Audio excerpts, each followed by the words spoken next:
The British National Sound Preservation and Archival Society are proud to present a remastered instalment of the classic 1950s classic serial, Upright, the remarkable story of a Victorian gentleman. Based on the novel by Gravelly Stokes and adapted to a standard sufficient to avoid copyright infringement by Valmere Lake. Episode 10, The Diary's Last Page and What is Written There. Much has happened, and events have reached a point of such expectation and moment that the revelations of the previous paragraph must be attended to without delay. But first I must sharpen my pencil. Whilst I look for a suitable implement, I shall fill the otherwise blank pages with information I shall learn later, I expect, with my spare pencil. Oh, I'm all of a jiggle. Oh, I'm a-jiggling all over. Oh, I'm a-jiggling fit to bust. What's the matter, Mrs. Jiggles? Oh, don't bother me now, girl. We've got work to do. There's a celebratory dinner to cook, so we're going to need some ingredients and some sort of recipe to tell me what to do with them. And all sorts. Oh, I'd better see what we've got. What are we celebrating, Mrs. Jiggles? Oh, I can't tell you that, Mary. It's got to be secret on account of most of the people involved being wanted criminals. Suffice to say that we are launching a new pineapple-based business venture between his lordship Mr. Sneeringly and that Captain Cactus. Oh, him with a big hook hat? That's him. And various cheesy chopsies. And also to celebrate my upcoming marriage to one of the cheesy chopsies. Now I'll forget which. Now that's all I can say, so don't you try and get me talking. Oh, now my imagination's going to be all over the place. Whatever can it mean? Oh, is this meat? Yes, Mrs. Jiggles. What's this? Pastry, Mrs. Jiggles. Right, we'll have salad. Meanwhile, Whippet and Miss Slapface arrived in London. I am sure we shall find him at the Admiralty. If he gives his diary to the wrong person, all that proof will be for nothing. Unwittingly, Upright has filled his diary with his doings, and they will inevitably contain clues and information vital to the apprehension of all the criminals involved in the fiendish smuggling racket, and exposing the enemy agent working high up in the Navy. Look, it's all very interesting, but do you want to hire this cab or not? Oh, yes, the Admiralty, please, cabby, and step on it. Step on what? I know you now. Mrs. Funnybun! Exclamation mark. Stop writing in that and put it down on the table. Yes, but why? Because its contents will blow this whole smuggling caper apart. I'll take that. Dainty, is that a gun in your hand, or are you just holding a rolled-up copy of Sailor Boy? It's a... Oh, damn, it is a rolled-up copy of Sailor Boy. Ouch! Over there, Captain Dainty. Or should I say, Captain Dainty? Spy. Spy? Aye, spy. With my little eye? You know me as Mrs. Funnybun, the old crone who took your clothes. You took them? I thought them stolen. In reality, I am the oily duck, master or mistress of disguise, the man or woman of 1,000 voices. No, Whippet is the oily duck. I recruited him myself. No, Captain Dainty, you did not. I pretended to be the young man Whippet, about to be sent to Netherwood Park, and made your acquaintance in the Cockeyed Parrot Inn, so that you would report him as the spy to Devious, and Whippet, poor fellow, would be nothing more than a red herring. So Whippet is a red herring. This explains much. I pretended to be an old crone called Mrs. Funnybun and stole your clothes so I could proceed to the house as you. Unfortunately, you encountered Lord Dubious before I could do so. G! What? I spy with my little eye something beginning with G! We ain't playing I spy, Admiral. I'm the man or woman of 1,000 voices. I can't tell the whole story in this one. It's exhausting. I'll do my old Irish cobbler voice. That's always a favourite. So I disguised myself next as a young maiden who was wandering around I think that voice is very annoying. Not very good, is it? No, he hasn't really captured it at all. Can you do Queen Victoria? We are not amused. Oh, yes, that's very good. It's like she's in the room. Have you met her? No. For goodness sake, Upright, don't give her that diary. Now you sound like that idiot Whippet. That's very good. It is me. And me. Miss Slapface. Don't give him that diary, Thomas. You don't understand. Oh, that's much better. Oh, I like that one. You don't understand. I am the real Oily Duck. Can you prove it? I was going to ask that, Whippet. Kindly do not interfere. Well, what proof has he? Or she? Yes, ask him. Or her? What proof he or she has?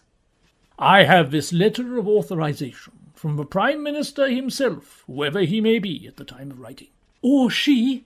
Don't be ridiculous. This pineapple scheme just might work, Cutlass. I've always liked the cooking. We've plenty of syrup, too. We can store the little chunks. They be segments! Segments in that, and fill those little tins we used to use for the treacle. It's a winner, I tell ye. Here is my bride-to-be. Your bride-to-be, Chirrichops? Yes, Chirrichops, my bride-to-be. I think you will find she is my bride-to-be, Chirrichops is. Oh, this is all too much. Now look, I'm going to stick a label on you so I don't get muddled. There.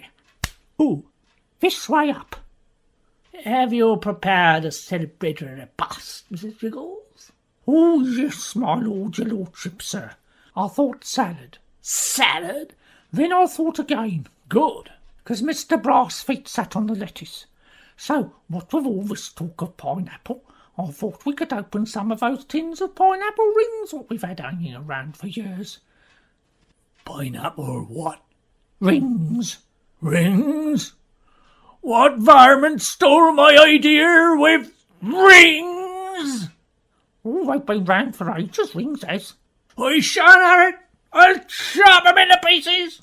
I'll hack 'em into little chunks. Segments. Segments! I think it might be time to dump Cutlass, my lord. I think you might be right, sneering there. I was engaged by Her Majesty's government to break this smuggling ring.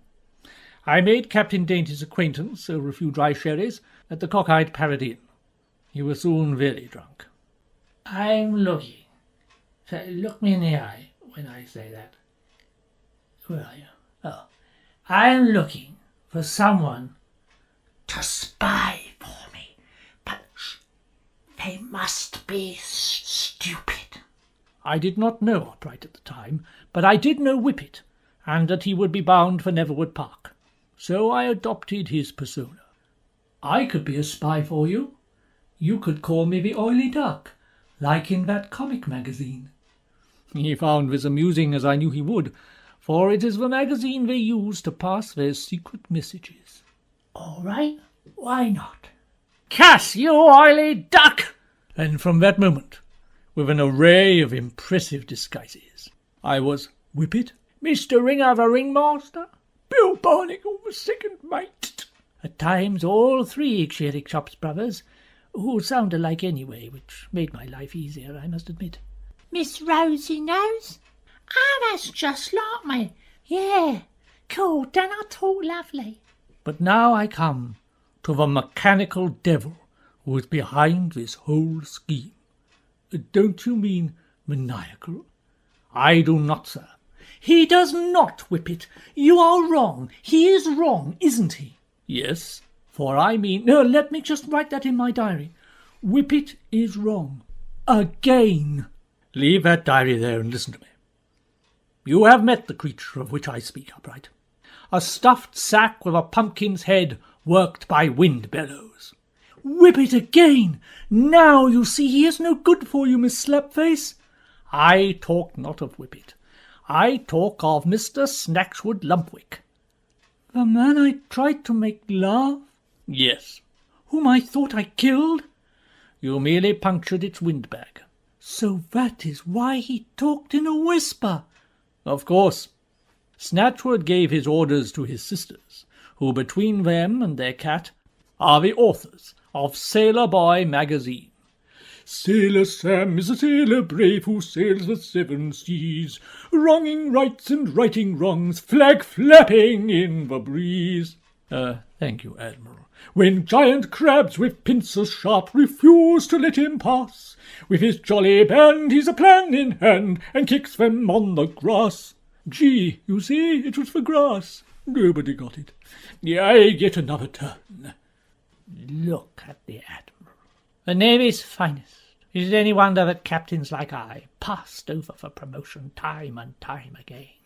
Look at imbeciles like him in charge, and think to find a way to feather our own nests. His pathetic love of that childish rag enabled us to pass messages freely round the biggest smuggling ring this land has ever known. Can we please get back to the point? I want to know what happens next. Thank you, Upright. You come to the point with surprising sense. Indeed, because strictly there is no grass in here, so his turn is forfeit. I was looking out of a window. There is no window. Why did no one tell me that before? Where does the light come from? Please, sir, finish your story.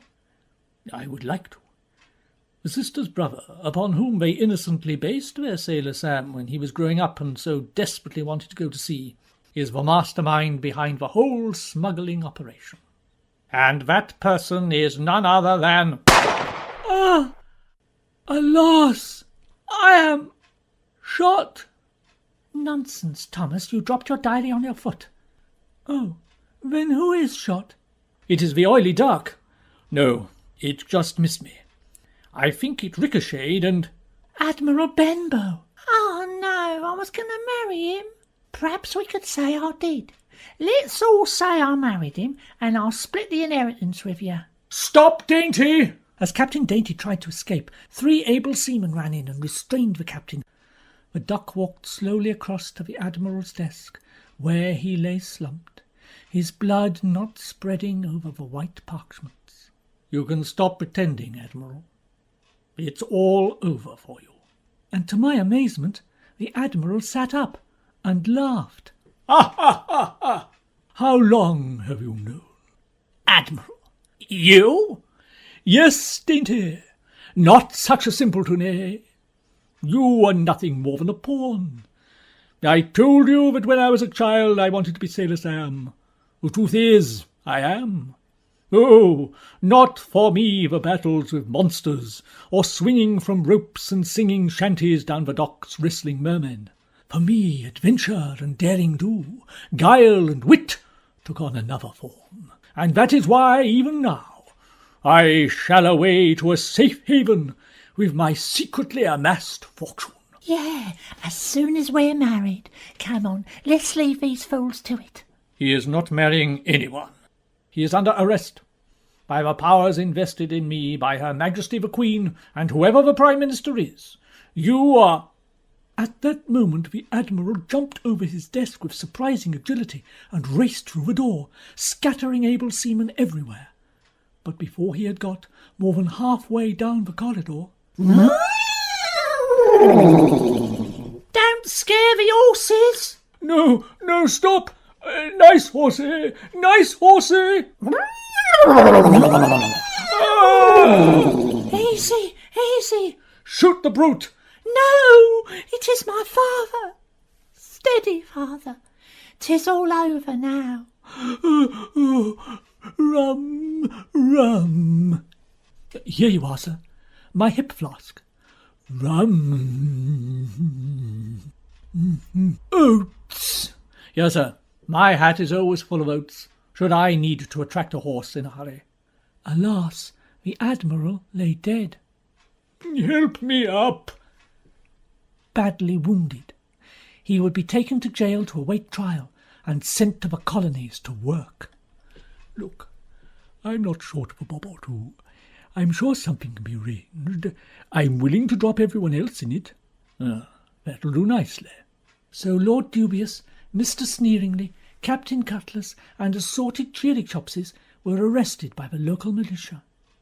There's no need to be hasty, lads. Have a pineapple. 'Tis exotic fruit. And why not have one of our very special potatoes or two? Good thinking, Sneering there. Well, don't mind if we do, sir. It's very hospitable. And they say the gentry are all a bunch of Wait a minute. I feel a bit... Yeah, me too. Right, grab all the pineapples you can carry and scarper! Grab all the money we can carry, Sneering there. And Scarper. Yes, my lord. What about us? I'm all right. I'm marrying Mrs. Jiggles, and a wife cannot testify against her husband. No, I am marrying Mrs. Jiggles. No, I am. No, I am. Oh dear, the label's come off. Suffice to say, Mrs. Jiggles and Mr. Cheerychops were married, and so if imprisonment should have been his due, I lose track, he escaped it. Neither of the other Cheerychopses were ever seen again. Let me just make sure. 1. That's right, dear. Quite right. Yes, absolutely. I'll just count again. 1 and 1 and 1. Must be 1. Oh, stands to reason. Excellent, dear. Yes, excellent, excellent. The house was thrown open to the public, who soon stripped it of all its contents. The horses are tired now, Cressley. Tired. Did you win the steeplechase, Father? Has Mr. Pinchpenny cleared our debt? I do not know. The horses were frisky. It's all a blur. Stop! Don't move! Oh, no, here is Mr. Pinchpenny now. Do not distress my father. At great risk to his personal safety, he's apprehended a dangerous criminal, and a grateful government is going to pay you the money you're owed. Well, I'm not sure about that. Never mind the money. He won! Won? Aye, fastest horse I've ever seen. Jumped them steeples like they were hay-wains. In all my years of dealing hay to horses, I've not seen aught like it. Well done, Father. Rum. I've a proposition for you. I won't marry you, and that's flat. Especially now we don't owe you nothing. I will buy that horse of yours for 50 guineas. How much? You heard me. 30 guineas. I shall enter him for Derby, the National, the Prince Albert Leap, all the big uns. He'll make my fortune. I accept. Excellent. I shall be your wife. Eh? A partnership. We'll make our fortunes. Oh, dearest Cressley, you won't regret it. Think of all them races, Father. Oh, horses will like it. We shall like it. And after that, we'll put him out to stud. Have some more rum, Father. Quick.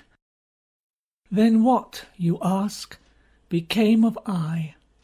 Did I at last win the love of my true love, Miss Slapface? Yes, my dearest, I accept. It was ordained that we should be together. Oh, my angel! I was talking to Arthur. Oh, I know that. So was I. Really, Upright? Yes. No. My father is reopening the business, and he shall make you a partner. Let us go there now. Yes, my dearest. I'm still talking to... I know. Goodbye. I am sorry it could not be, but it could not be. Ha! Now I'm talking to you. Oh. And they were gone, leaving I only, and the oily duck. Never mind, Upright. Your diary has saved the day. Without its evidence, I doubt we shall have convictions. As he leafed through its pages, I considered my lot. Should I return home to the dreary lodging-house, where no doubt I should face my mother's ire for forgetting to tell her I was leaving all those months ago? Or should I strike out anew elsewhere? You complete and utter idiot! Me, sir? You, sir! I thought you said you could write. I can write, but I cannot read. Well, read this if you can. I cannot.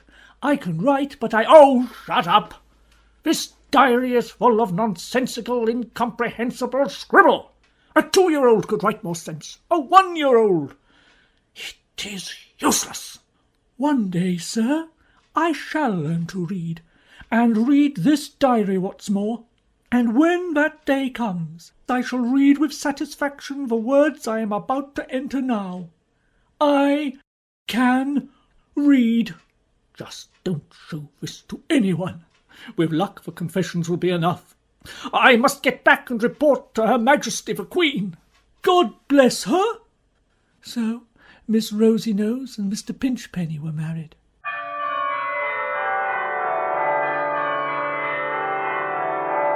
I did not catch the bouquet. It caught me on the side of the head. Ow! Miss Slapface and Whippet were married.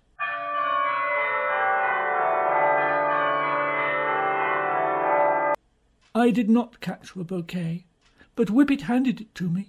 Here, you deserve some luck, my friend. Sorry, only buttonhole I could find.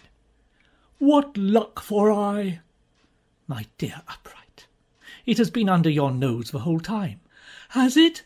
It could have fallen into my tea. No, I mean Miss Sally. Sally? My mother's maid of all hard work at the lodging-house? Yes, sir. Oh, Sally, where did you come from? I've been here all along, sir. Throughout your travels, through thick and thin, I've never left your side. But you did not notice me. I cast my mind back over my travels, and... Are you sure you were there? Yes, sir. Remember? At Cheery Chops and Slapface, I gave you a cloth to wipe your face when passers-by spat at you through the window. I remember the window. On the heath, I gave you an old sack to wear when all your clothes were stolen. I remember the heath. On the pirate ship, I picked the lock on your manacles with my hairpin. I remember the hairpin. Really? No. And at the Lumpwick sisters, I taught you jokes. They weren't very funny. That was your delivery. And now, since we returned 3 days ago, I have built an extension to your mother's boarding house, refitted the rooms with modern appliances such as gas lamps and doors, and engaged a cook and 3 part-time handymen. Young master, your mother has married the chimney sweep and gone off to make a new life in Australia, where soot falls upwards, saving ever so much time. It seems I have a profitable source of income awaiting me, and servants to help me, and perhaps a wife. Sally?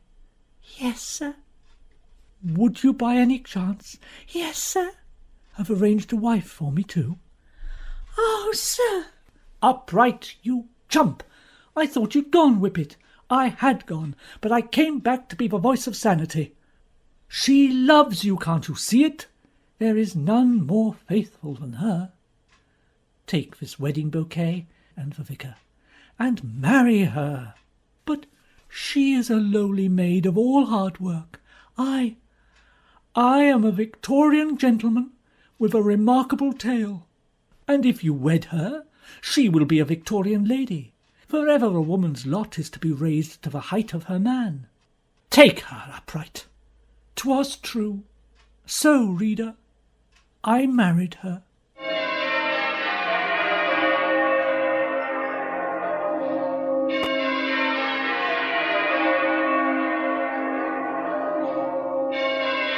Oh, it's a lovely house. Me and my husband will be very happy working here. Yes, yes, yes. See, he's ever so excited. We already have 6 guests, Mrs. Cheery Chops. Oh, 6 guests. Oh, now, let's see. We're going to need 103 legs of lamb, a carrot, 600 sprouts and 4 peas. Oh, and a couple of plates. In time, I did learn to read my diary, though other books remain a mystery.